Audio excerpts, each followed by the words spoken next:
एक छोटा सा गांव था और उस गांव में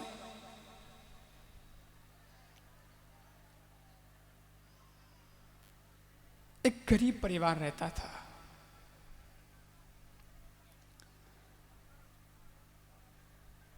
व्यक्ति बेचारा जैसे तैसे गुजारा करता था। उसकी पत्नी घर संभालती थी। समय बीतने लगा। वो महिला गर्भवती हो गई। महिला जब गर्भवती हुई, एक आश, एक उम्मीद थी कि हमारे घर में एक किलकारी गूंजेगी। सबका एक सपना होता है कि हमारा एक बच्चा हो, कुल दीपक हो, हमारे वंश का अंश कहलाएगा, संपत्ति का वारिस बनेगा, ये कुछ करेगा। बड़ी मन में आश। एक पिता बनने की भी खुशी होती है साहब। तो उस आदमी को भी लगा कि अब मैं बहुत जल्दी पिता बन जाऊंगा, गोद में अपने बच्चे को खिलाऊंगा। बहुत सारे सपने थे, मगर इस दुनिया में क्या हुआ है उसे तो हम देख सकते हैं, उसे तो हम लिख सकते हैं और दुनिया को बता सकते हैं कि ये हुआ था, मगर क्या होने वाला है ये किसी को पता नहीं है। ये तो केवल वक्त को पता है या फिर ऊपर वाले को पता है। चीजें ऐसे होती है। सब कुछ ठीक चल रहा था, लेकिन विधाता को कुछ और मंजूर था। और हुआ ये कि उस व्यक्ति की किसी एक्सीडेंट के अंदर मृत्यु हो गई। अभी बच्चे का जन्म नहीं हुआ, केवल सपने ही थे। खुशी मनाने का एक मन में वो था, उमंग थी, लेकिन बच्चा तो जन्मा ही नहीं। उससे पहले भगवान ने उसको उठा लिया, वो दुनिया से चला गया। बाद में बच्चे का जब जन्म हुआ, उस महिला के लिए एक तरफ तो ये दुख है कि मेरा जीवन साथी चला गया है, लेकिन दूसरी तरफ से भगवान ने गोद भरी है तो खुशी इस बात की है कि चलो एक सहारा मुझे मिला है। ये मेरे बुढ़ापे का सहारा है, ये मेरे बुढ़ापे की लकड़ी है, इसके सहारे मेरा बुढ़ापा निकल जाएगा। बच्चे को पालती है, पोषती है। परिवार में और तो कोई नहीं है, लेकिन वो महिला अब जैसे तैसे किसी के घरों में जाकर के झाड़ू पोछा करती है। गरीब परिवार, झाड़ू पोछा करती है। उसमें जो भी मिलता है अपना और अपने बच्चे का पेट भरती है। धीरे धीरे बच्चा जब बड़ा हुआ तो माँ को लगा कि मैं तो अपने जीवन में कुछ नहीं कर पाई, लेकिन मेरे बच्चे को इतना पढ़ाऊं, इतना लिखाऊं कि मेरा बच्चा योग्य बन जाए, और अगर ये योग्य बन गया तो सब ठीक हो जाएगा। लेकिन इतने पैसे तो नहीं है कि मैं बड़ी से बड़ी स्कूल में इस बच्चे का एडमिशन करवा सकूं। इसलिए गांव की सरकारी स्कूल में उसको एडमिशन मिला। बच्चा पढ़ने जाने लगा, इतना बड़ा हो गया, और मां गुजारा कर रही है। लेकिन धीरे धीरे ज्यों ज्यों समय बीता और बच्चे की उम्र 8-10 साल की रही होगी, 10 साल की उम्र रही होगी, और एक दिन की घटना, मां थोड़ी बीमार हो गई। बीमार भी ऐसी हुई कि अब मां कहीं काम करने के लिए भी जा नहीं सकती है, शरीर में वो ताकत नहीं। 10 साल का बच्चा तो समझता ही है, अपनी मां के लिए कहता है मां मैं कुछ गोली वोली लेकर के आ जाता हूं। पैसे भी मां से लिए, मां के लिए गोली लेकर के आया। लेकिन मां की तबीयत बहुत ज्यादा खराब होने लगी। पड़ी पड़ी मां ने अपने बेटे को सीने से लगाया और कहा, बेटा जीवन का भरोसा नहीं है। मुझे पता नहीं ऐसा क्यों लग रहा है कि अब मैं जिंदा नहीं रहूंगी। इस दुनिया से मैं जा रही हूं बेटा, लेकिन याद रखना तेरे पिताजी का भी सपना था कि मेरा बेटा पढ़े लिखे बहुत योग्य बने। तेरे पिताजी इतने नहीं पढ़े थे और मैं भी इतनी नहीं पढ़ पाई थी क्योंकि स्थिति ऐसी नहीं थी। पर बेटा तू हमारा ही तो खून है, तू हमारा ही तो अंश है। इन सपनों को साकार करने में अगर तू कुछ कर सके तो जरूर करना। तू अच्छे से पढ़ना और माँ बाप का नाम रोशन हो ऐसा काम करना। हमारे पास तो दीपक को जलाने के लिए भी माचिस के पैसे नहीं थे, रोशनी कहाँ से लाते हम। मगर कम से कम तू अपने जीवन को इस प्रकार से जीना कि जीवन रोशन हो जाए, ये दुनिया रोशन हो जाए। और पैसों से भी ज्यादा हमें तो सिर्फ इतना चाहिए कि नाम कहीं डूब ना जाए। क्योंकि पैसा तो हर कोई कमा लेता है, लेकिन इज्जत कमाना, नाम कमाना, ये बड़ी बात होती है। ये पैसे कमाने से भी बड़ी बात होती है। बेटा, माँ बाप के नाम को डुबाना मत। जिंदगी में स्वाभिमान रखना, अभिमान मत रखना। दो चीजें होती है साहब, एक होता है अभिमान और एक होता है स्वाभिमान। और मैं भी निवेदन करना चाहता हूं, अभिमान कभी करना मत और स्वाभिमान कभी खोना मत। क्योंकि अभिमान आदमी को आगे नहीं बढ़ने देता और स्वाभिमान आदमी को कभी पीछे नहीं हटने देता। स्वाभिमान तो होना ही चाहिए। अपनी खुद की कुछ स्वतंत्रता है, कुछ निजी स्वतंत्रता व्यक्ति की होनी ही चाहिए। उसी से तो आदमी जिंदा है, उसी से तो आदमी की हस्ती जिंदा है। हम कोई गुलाम तो नहीं किसी के। अपना भी स्वाभिमान है, क्योंकि स्वतंत्र देश के हम वासी हैं। पर अभिमान नहीं होना चाहिए, विनम्रता होनी चाहिए। तो बेटा, स्वाभिमान कभी खोना मत। वो मां कह रही है, बेटा सुन रहा है। और माँ ने कहा, बेटा अब नहीं जी पाऊंगी। बेटे ने कहा, माँ ऐसा मत कहो, तुम ऐसा क्यों बोलती हो? अभी तो जियोगी तुम, 2 गोली ले लो, ठीक हो जाओगी। लेकिन स्थिति ये गुजरी, स्थिति ये बनी कि सज्जनों, आधी रात भी थी और माँ का देहांत हो गया। माँ चली गई, पिताजी तो थे ही नहीं, बेटा अकेला। और भाग्य भी रूठता है तो साहब ऐसा रूठता है कि उस बच्चे के परिवार में आगे पीछे उसको संभालने वाला कोई और था ही नहीं। न काका, न काकी, न मामा, न मामी, कोई नहीं। अब उस छोटे बच्चे का ध्यान रखे तो भी कौन रखे?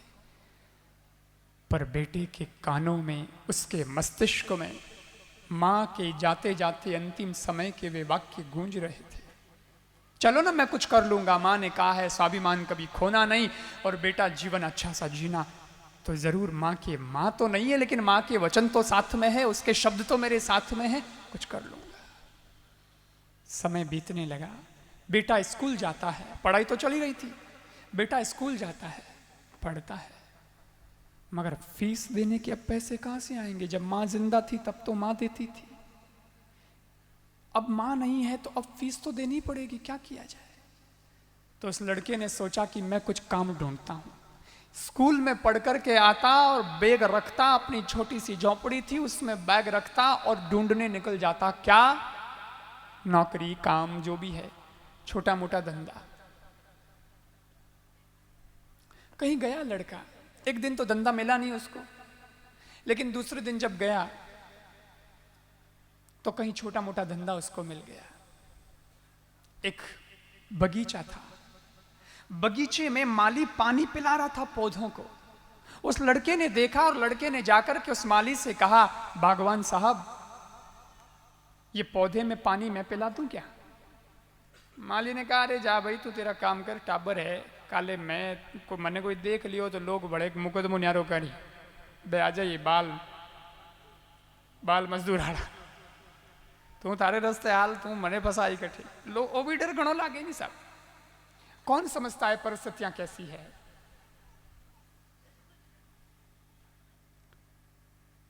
तू जा। अरे नहीं साहब, बगीचा में पौधा नहीं तो पानी पावनो है, और पानी तो मैं भी पा सकूं हूं, ओ कोई मजदूरी थोड़ी ही है, इनमें कई जोर आवे, एक पानी तो पावनो है। पौधा ने मोटो हो तो देखो ला मने भी चोखो लागे ना, ठीक है भाई पा दे, थारो घणो ज मन है तो पा दे, थोड़ा मेरा भी घूमना हो जाएगा। उसने बच्चे ने पानी पिलाया बगीचे को, और जब पानी पिला दिया तो उस माली को भी लगा, बागवान को, कि यार ये काम तो मेरे को सौंपा गया है, मैं ये करता हूं और इसका मेरे को पैसा मिलता है, कोई फ्री में तो नहीं करता, मैं भी पैसा मिलता है। और वही काम आज इस बच्चे ने कर दिया है। कोई बात नहीं, मैं जितना कमाता हूं उतना तो नहीं, पर कुछ तो अधिकार इसका भी बनता है। तो उसने कुछ रुपए उस बच्चे की पॉकेट में, जेब में डाल दे, ले बेटा ले जा। उस लड़के को लगा कि चलो जरूरत भी तो है, खाना भी खाना है और फीस भी भरनी है, धीरे धीरे तो पैसा इकट्ठा होता है, बूंद बूंद से घड़ा बढ़ता है। उस बच्चे ने ले लिए और संतुष्ट इस बात की है कि फ्री का नहीं है, काम करके दाम लिया है, मेहनत से लिया है। वो लड़का गया, उन पैसों से कुछ खाना हो गया। धीरे धीरे ज्यों त्यों छोटा मोटा, अब परमानेंट नौकरी कहाँ उसकी, कभी ये धंधा कर लिया, कभी कहीं और कर लिया, कटे बोरियां उछा ली, कटे ने कर लिया, उन्होंने जो मिलता उन्होंने काम हो जाता। लेकिन एक दिन की घटना, बात एड़ी कि वो स्कूल में आयो घरे, खाने वास्ते कहीं नहीं, सोचो जाऊं कठी धंधो करने वास्ते गयो। लेकिन धंधो करने गयो पण आज कोई धंधो सेट हुई को नहीं, कठी की काम करने मौको मिली को नहीं। और जब सीधी सी बात है, उस लड़के को काम नहीं मिला तो दाम नहीं मिला, और दाम नहीं मिला तो खाने को दाना नहीं मिला। खाता भी क्या, स्टॉक कहां था उसके पास, रोज का कमाना, रोज का खाना, खत्म, फिर कमाएंगे फिर खाएंगे। उस रात भूखा ही सो गया। लेकिन अगले दिन स्कूल तो जाना ही था, तो बैग संभाला, स्कूल गया, पढ़ाई की, फिर वापस आया, सोचा आज जाऊंगा कोई काम मिल जाएगा तो उससे कर लूंगा पेट भराई। और लड़का सोचने लगा कि काम कौन देगा, फिर भी गया, लेकिन उस दिन भी उसको काम नहीं मिला। और जब काम नहीं मिला तो फिर कुछ खाने को नहीं मिला। और लड़का इतना स्वाभिमानी कि एक बार मन में तो आया था कि जब दाना नहीं मिल रहा है, कुछ कमाई नहीं हो रही, तो कुछ मांग के खा लूं, लेकिन मांगूं कैसे, स्वाभिमान भी तो है, इसलिए मांगना तो नहीं है। मैं भिखारी थोड़ा ही हूं, मुझे ईश्वर ने भेजा है इस दुनिया के अंदर, तो कुछ मेरी भी तो व्यवस्था की होगी, भीख तो नहीं मांगूंगा। चलो कोई नहीं, 2 दिन बच्चा भूखा सो गया। कोई बड़ो आदमी वे नहीं, वो तो भूखो रह भी सके है, भूख सहन भी कर सके है। लेकिन 10-12 साल रो टाबर आखिर भूख सहन करण कितनी सहन करे। जब 2 दिन वो भूखो सोयो तो सज्जनों, तीसरे दिन सुबह तो हालत खराब। इसकी वजह से वो आज स्कूल भी नहीं जा पाया। और जब स्कूल नहीं जा पाया तो लड़के को लगा कि अब क्या करूं। फिर से काम ढूंढने निकला, खूब इधर उधर घूमा, पर अब घूमने जैसी स्थिति भी रही नहीं। आंखें रे आगे अंधारी आवन लागी, आंखिया में चक्कर आवन लाग्यो छोरे ने। और लड़के ने लाग्यो कि अब तो कोई मांगने सिवा इलाज है ही नहीं, क्या करूं। पर रास्ते में जाके भीख मांगू क्या, नहीं नहीं नहीं, नहीं, ऐसा नहीं। गांव में रहता हूं, कच्ची सी झोपड़ी है, अकेला रहता हूं, गरीब जरूर हूं, लोग गरीब कहें मुझे उसका दुख नहीं है, पर मुझे कोई भी आज भी भिखारी नहीं कहता है, इसका गौरव है। मैं भिखारी नहीं हूं, अभी भी गांव के अंदर मुझे कोई भिखारी तो नहीं बोलता ना। और अगर मांग लूंगा रास्ते पे खड़े होके भीख, तो ये इज्जत भी खत्म हो जाएगी, स्टेटस ही खत्म हो जाएगा। लड़के ने अपने आप को मोटिवेट किया, लेकिन सोचा कोई बात नहीं, रोड पे तो भीख नहीं मांगूंगा, परंतु मदद तो मांगी जा सकती है, क्योंकि भीख मांगना अलग चीज है और मदद मांगना अलग चीज है। तो मदद के लिए कहाँ जाऊं। वो देखियो कि मारी जकी झोंपड़ी बनियोड़ी है, उन झोंपड़ी रे हामी एक बंगलो बनियोड़ो है, बहुत आलिशान बंगलो है, पया वाला लोग रहे होता है, बहुत बढ़िया बंगलो बनियोड़ो है। वो लड़का उस बंगले पर गया और जाकर के उसने दरवाजा खटखटाया। दरवाजा खटखटाया तो 12-1 बजे का टाइम था। एक संभ्रांत महिला दरवाजा खोलती है और देखती है तो सामने एक बच्चा है। क्या बात है भाई। बच्चे ने कहा, बहन जी नमस्कार, मैंने आपको डिस्टर्ब किया, माफी चाहता हूं।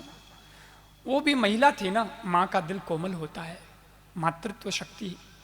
तो उस बच्चे को देख करके वो महिला भी बड़े प्यार से बोली, हाँ बेटा क्या बात है, तो कैसे, कुछ चाहिए, कैसे याद किया। उस बच्चे ने कहा, माता जी और तो कुछ नहीं चाहिए, बस आप तो कहने का तो मन था कि भूखा हूं, मुझे 1 टाइम का भोजन करा दीजिए, भोजन नहीं मिला मेरे को 2 दिन से।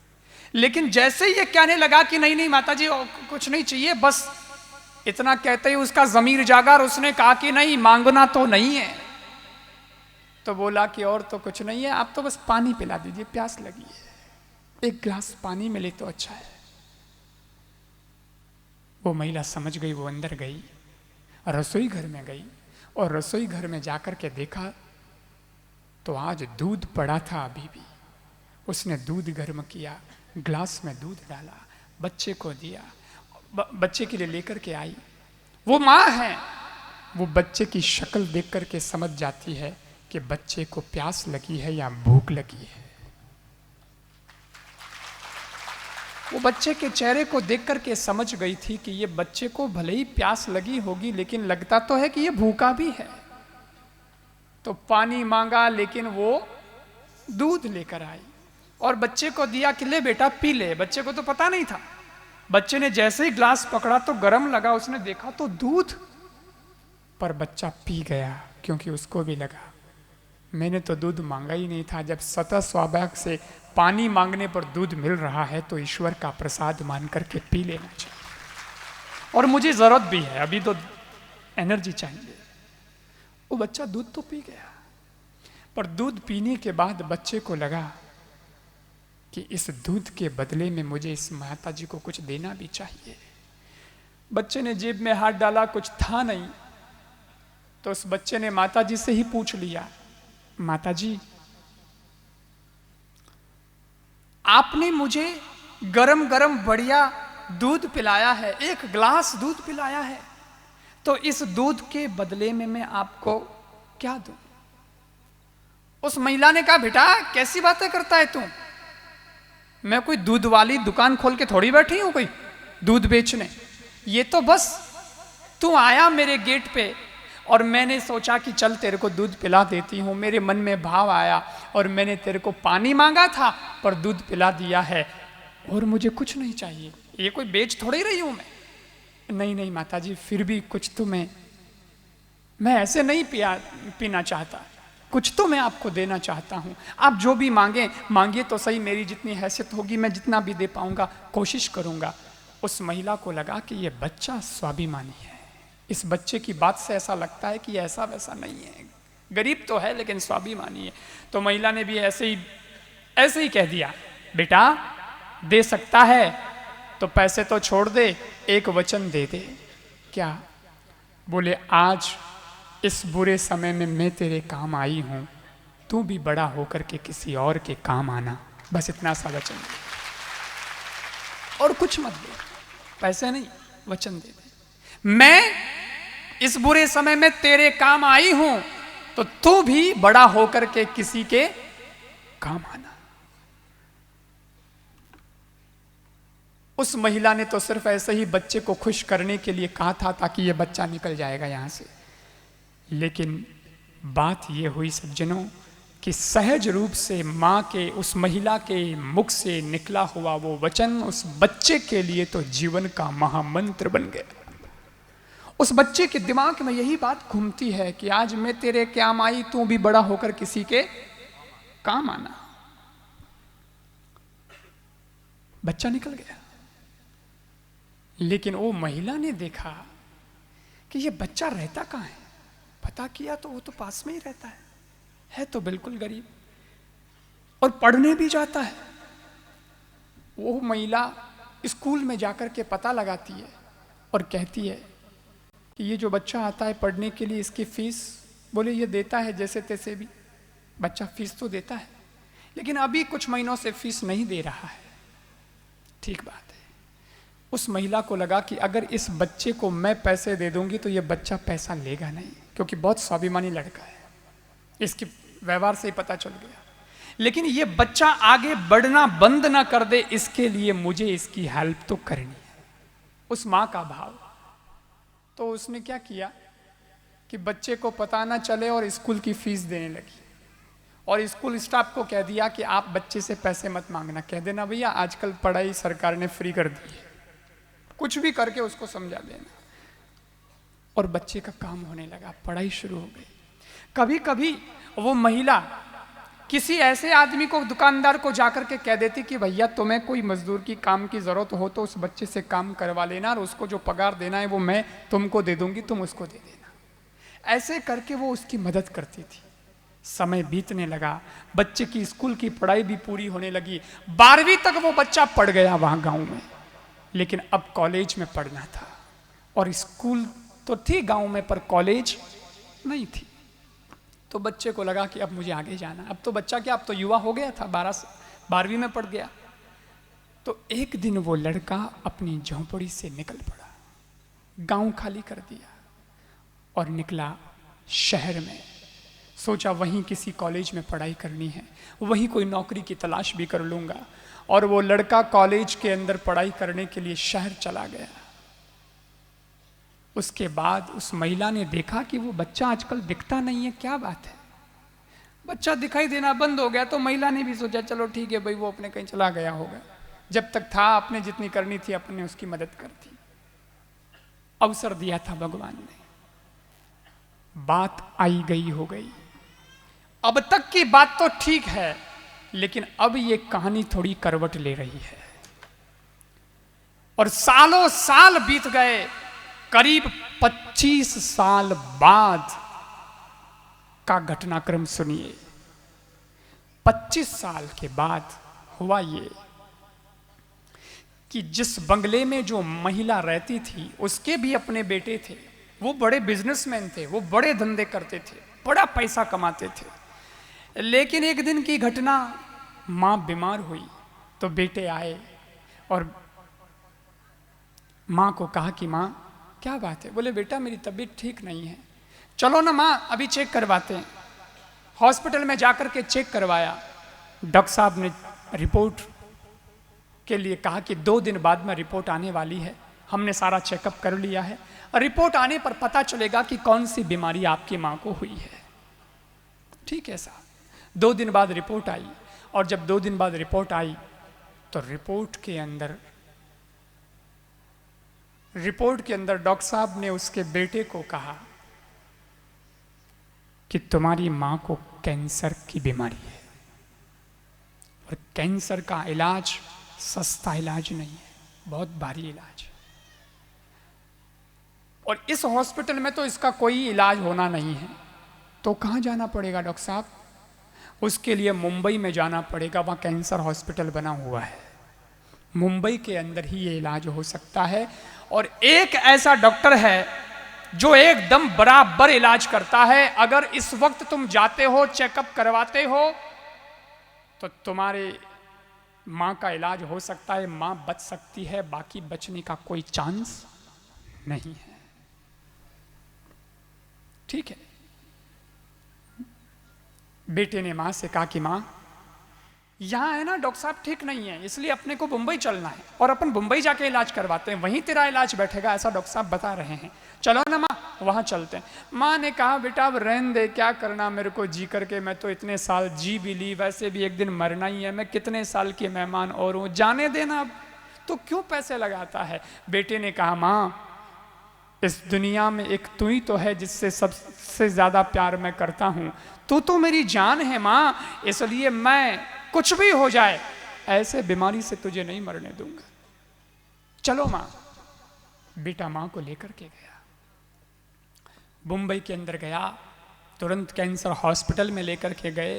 कैंसर हॉस्पिटल में गए, फिर वहाँ पता किया कि जो डॉक्टर साहब हैं, कौन से डॉक्टर साहब हैं जिनकी बात करी थी, उस डॉक्टर साहब का पता किया तो बोले वो डॉक्टर साहब तो आपको कल मिलेंगे। ठीक है साहब, हम इंतज़ार करते हैं। अगले दिन डॉक्टर साहब से मुलाकात हुई। डॉक्टर साहब ने कहा कि ठीक है मैं टाइम देता हूँ, उस वक्त आप चेकअप करवाने आ जाइए। चेकअप करवाने का जो टाइम मिला उस टाइम लेकर के गए, और जब लेकर के गए तो बड़े हॉस्पिटल है ना, सिस्टमेटिक काम होता है। वहाँ पे गए, आईडी वाईडी सब मांगी, उस महिला की फ़ोटो खींची गई, रिपोर्ट बनाई गई, फ़ोटो के साथ रिपोर्ट बनी है, आईडी वाईडी भी सब फोटो कॉपी ले लिया है, डॉक्यूमेंट भी लिए हैं डॉक्टर साहब ने। और उसके बाद डॉक्टर साहब बोले कि ठीक है चेकअप मैंने कर लिया है, और आपकी माताजी का इलाज बहुत लंबा चलेगा, क्योंकि ये छोटी बीमारी नहीं है, कैंसर है, इसलिए 1-2 दिन का मामला नहीं है, आपकी मैया को एडमिट करना पड़ेगा इसी हॉस्पिटल में। लड़के ने कहा ठीक है साहब एडमिट करिए। एडमिट कर लिया गया माँ को।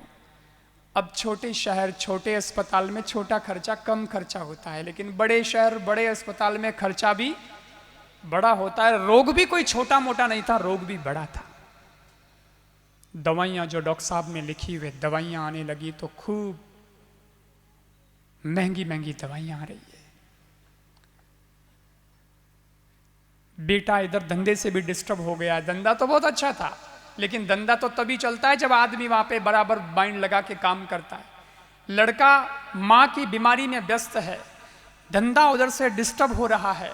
उधर माँ कहती है बेटा कितने की दवाई आ रही है। बेटे ने कहा माँ अभी तो कोई चिंता वाली बात नहीं है, तू बच जाए बस इतना काफी है, बस तू बच जाए इतना काफी है। तू क्यों टेंशन लेती है, तू क्यों चिंता करती है।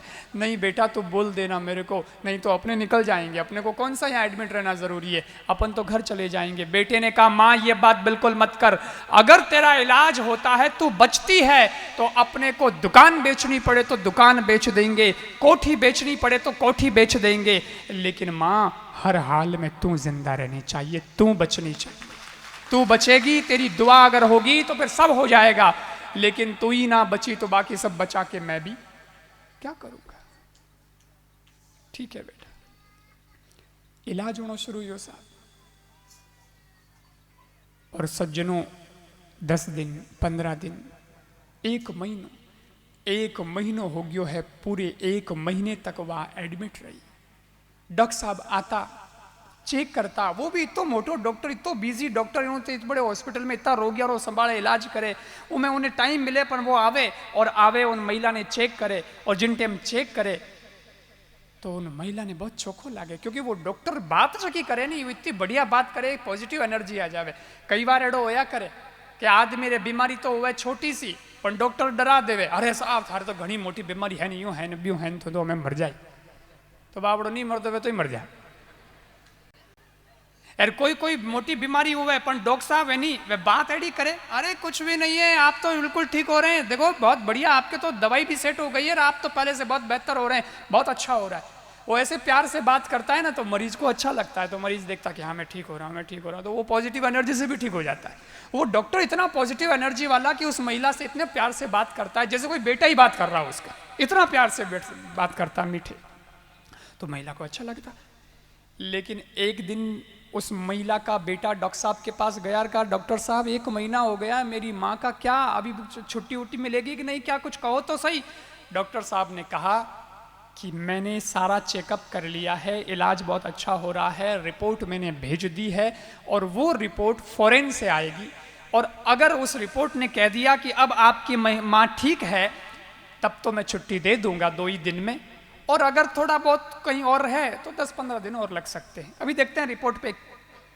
ठीक है डॉक्टर साहब, रिपोर्ट भेजी गई, 2 दिन बाद रिपोर्ट आई, और जब रिपोर्ट आई तो बेटे ने कहा क्या रिपोर्ट आई है। डॉक्टर साहब ने रिपोर्ट पढ़ करके कहा कि खुशखबरी है, आपकी माँ को कैंसर की बीमारी थी, लेकिन अब इतना बढ़िया इलाज हुआ है इस महीने में कि आपकी माँ को अब कैंसर की बीमारी दूर हो गई है, आपकी माँ बिल्कुल ठीक हो गई। बेटा तो खुश हो गया, चलो बहुत अच्छा हुआ, सारा काम भले डिस्टर्ब तो हुआ मैं, लेकिन मेरी माँ बच गई, मैं इलाज हो गया मेरी माँ का। और डॉक्टर साहब ने कहा कि बस कल नहीं परसों हम आपकी माँ को छुट्टी भी दे देंगे, आप इन्हें घर ले जा सकते हैं परसों। तो बेटा माँ के पास में गया, पहले तो माँ को जाकर के कहा माँ तो बिल्कुल ठीक हो गई है, कोई बीमारी को नहीं थारे, एकदम ठीक हो गई है तू, आ देख रिपोर्ट आई है, और डॉक्टर साहब कहो है इमें कठे और कोई थारे हमें बीमारी नहीं ही जकी हैंग बीमारी कट गई, और परसों तो छुट्टी दे रही है तने माँ, परसों छुट्टी दे रही है, अब तो आनंद से जिएंगे। तो माँ भी खुश हो गई। लेकिन अगले दिन माँ वापस उदास हो गई। बेटे ने कहा माँ अब तो खुशी के दिन है तो उदास क्यों हो गई। माँ ने कहा बेटा उदासी इसलिए है कि मैं तो ठीक हो गई पर हमें वो छुट्टी दे ही निकाले डॉक्टर, जिन्हें बिल तो पकड़ाई, क्योंकि यूं तो कौन से भेजे, और बिल तो पकड़ाई, और वो बिल पकड़ाई, बिल कहीं कितना रुपया रो वही अपाने हमें इतनी हैसियत है कि नहीं बिल चुकावनी। 1 महीनो इन बंबई जेड़े नगर में हॉस्पिटल में भर्ती होनो उनो खर्चो ही तो हो जावे, पचे दवाइयारो खर्चो ही तो केकर वेला, बेटो कहो मां मैं तने पहले भी कहो और हमें भी कहूँ उन टाइम जिन दिन तू एडमिट हुई उन दिन भी मैं आ बात के दिन हमें और लास्ट दिन आई गयो थारे डिस्चार्ज होने टाइम आई गयो है आज भी कहूँ मां तू चिंता मत कर अगर बिल अपने हिसाब रो आयो तो मैं यूं ही चुका दूं और लागे कि अपने तो बजट ही ज्यादा आई गयो है तो अपने बंगलो बेच देवा दुकान बेच देवा कहीं भी कर लेवा बिल चुका देंगे हंसते हंसते चुका देंगे लेकिन अब हॉस्पिटल में नहीं रहेंगे और तेरे को टेंशन लेने की जरूरत नहीं है अभी तो तेरा बेटा जवान है फिर से मेहनत करूंगा फिर से दुकान कर लेंगे कोई नौकरी कर लूंगा मैं पैसा कमा लूंगा पर मां हमें टेंशन मत ले तू टेंशन में पाची बीमार हो जाले यूं मत कर हमें तू टेंशन ले वजन मने ही टेंशन आवे हमें नहीं करना अपन टेंशन पर मां तो मां होती है बेटे का भी टेंशन तो रहता ही है मेरा बेटा अगर ये सब कहता है कि ये बेच दूंगा वो बेच दूंगा फिर मेरे बेटे का जीवन का क्या होगा इसके धंधे का क्या होगा तो मां होचे और अगला दिन हुआ आज छुट्टी मिलनी है और उसी वक्त एक आदमी आया उनके वार्ड में और वहां आकर के उसने उस महिला को लिफाफा दिया कहा कि ये बिल आपको चुकाना है ये डॉक्टर साहब ने भेजा है आप वहां जाकर के ये बिल चुका दीजिएगा और फिर आप निकलिए और वह महिला उन लिफाफे ने हाथ में लियो है लेकिन हमें मन में इतो डर है दिल उनो धड़क रहो है और विचार कर रही है कि अब कई टा कितना रुपया रो बिल बनियो वेला कितना ही रुपया लगा वेला इनमें बिल में तो कहीं ठकाई वेला लाखों रुपया लग जावे भाई तो कहीं टा कितना रुपया रो बिल बनियो वेला कांपते हुए हाथों से वो लिफाफा खोल रही है इधर उसका लिफाफा खोलना हो रहा है और उधर से वो डॉक्टर साहब भी आ रहे हैं जिन्होंने उसका इलाज किया था कुछ जरूरी बातें बतानी होती है ये परहेज रखना ये ध्यान रखना तो डॉक्टर साहब लास्ट में कुछ कहते हैं वो भी आ रहे हैं लिफाफा वो महिला खोल रही है और एक ही मन में सोच एक ही मन में डर है कि मारो बेटा यूं तो ठीक है परंतु ए कहीं कितना लाखों रुपया रो बिल पकड़ायो है मारा बेटा इन्हें चुका सकेला या नहीं मारी इतनी हमें हैसियत है कि नहीं और जैसे ही कांपते हुए हाथों से उसने उस लिफाफे को खोला है तो उस लिफाफे से एक पर्ची निकली फोल्ड पर्ची थी उस पर्ची को भी उसने खोला है कांपते हुए हाथों से कि इसी में तो सब लिखा होता है लेकिन जैसे ही वो पर्ची खोली तो वो तो बहुत छोटी सी पर्ची निकली और उस छोटी सी पर्ची को जैसे ही उसने पढ़ा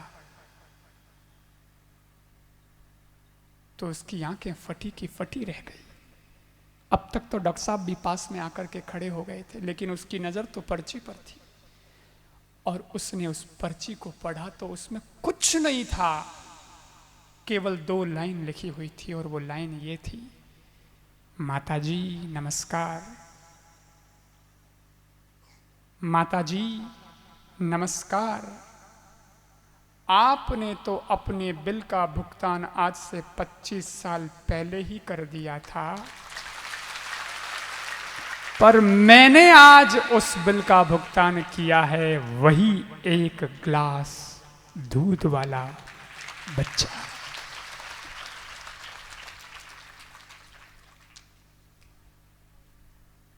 वह महिला विचार करने लगी है कई बात है क्योंकि साल साल घना बीत गया और बीमार आदमी तो याददाश्त चली जाए वह धीरे धीरे स्मरण करने लगी और उन्हें याद आवन लगी बात और जो ही याद आवन लगी तो उन्हें ठाप पड़ियो कि हाँ दूध वाला बच्चा मारे अटे दूध वाला बच्चों कौन आवे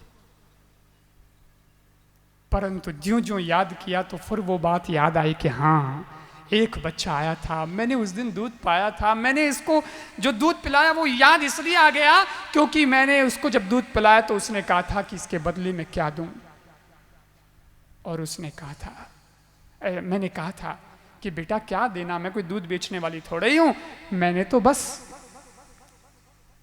आज बुरे समय में तेरे काम आई हूं तो कल तू भी किसी के काम आना ये वचन दे दे और निकल जा और तब वो एक दूध वाला बच्चा जरूर आया था उसके बाद उस महिला ने डॉक्टर साहब की ओर देखा तो डॉक्टर साहब की आंख में भी आंसू थे और उस महिला की आंख में भी आंसू थे डॉक्टर ने उस मां को प्रणाम करके कहा कि माता जी मैं ही वो दूध वाला बच्चा हूं। उस दिन आपने कहा था वो बात आज भी मेरे दिल दिमाग में गूंज रही है कि आज बुरे समय में मैं तेरे काम आई तो बड़ा होकर के तू भी किसी के काम आना। परंतु मुझे नहीं पता था माताजी कि बड़े होने के बाद मैं आपके ही काम आऊंगा। ये मुझे भी नहीं पता था कि मैं बड़ा होकर आपके ही काम आने वाला हूं। आज भी आपका वो वचन मेरा संस्कार बन चुका है। आपने तो सहज रूप में वो वचन कहे होंगे, लेकिन मेरे लिए वो महामंत्र बन चुका है। मैं उसी के उसूल पर चलता हूं, उसी मंत्र को जीता हूं और अपना जीवन इसी तरह से कर। मैंने संघर्ष किया, मैंने पढ़ाई की, मैंने दुख सहे, निश्चित रूप से शहर में भी बहुत ठोकरें खाई थी मैंने, लेकिन आज आपकी ही की दुआएं काम आई कि मैं डॉक्टर बन गया और आज आपके काम आ गया। और आपको जब इलाज बैठ गया और आप बच गई, उसकी मुझे और डबल खुशी हो गई। उसी वक्त उस महिला ने अपने बेटे को भी बुलाया और अपने बेटे को बुला करके उस डॉक्टर के सर पे भी हाथ फेरा, अपने बेटे के सर पे भी हाथ फेरा और दोनों से कहा कि तुम भी मेरे बेटे जैसे हो और ये तो मेरा बेटा है ही, लेकिन अपने बेटे से कहा कि बेटा ये सीख लेकर के जाना और तुम भी अपने जीवन में याद रखना। बोले क्या? बोले कि जब भी कभी अवसर मिल जाए किसी जरूरतमंद की हेल्प करने का, भला करने का, तो भला करने में संकोच मत करना। मैंने भी इसका भला किया था, मैंने ज्यादा नहीं किया था, केवल 1 गिलास दूध का किया था। बाकी बात तो ठीक है, छोटी मोटी हो गई, वो हेल्प किया मैंने, लेकिन मेन जो था वो 1 गिलास दूध की हेल्प की थी। कभी सोच भी नहीं सकती थी, मुझे तो कोई हिसाब भी पता नहीं है, लेकिन आज पता चला है कि कोई 1 गिलास दूध का भला भी किसी पर करता है तो बदले में 10 लाख का इलाज लौट करके मिलता है।